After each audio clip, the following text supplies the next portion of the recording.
اور جو راتیں اس طرح گزارتے ہیں کہ اپنے پروردگار کے آگے کبھی سجدے میں ہوتے ہیں اور کبھی قیام میں۔ وہ رات کے وقت کم سوتے تھے اور سحری کے اوقات میں وہ استغفار کرتے تھے۔ ان کے پہلو رات کے وقت اپنے بستروں سے جدا ہوتے ہیں۔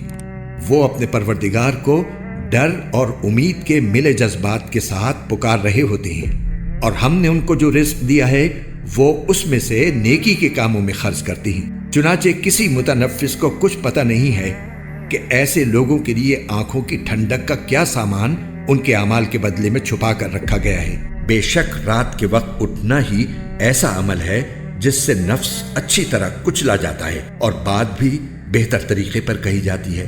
دن میں تو تم لمبی مصروفیت میں رواں دواں رہتے ہو اور اپنے پروردگار کے نام کا ذکر کرو اور سب سے الگ ہو کر پورے کے پورے اسی کے ہو رہو۔ لہٰذا اے پیغمبر، یہ لوگ جو باتیں کرتے ہیں تم ان پر صبر کرو اور سورج نکلنے سے پہلے اور اس کے غروب ہونے سے پہلے اپنے رب کی تسبیح اور حمد کرتے رہو، اور رات کے اوقات میں بھی تسبیح کرو اور دن کے کناروں میں بھی، تاکہ تم خوش ہو جاؤ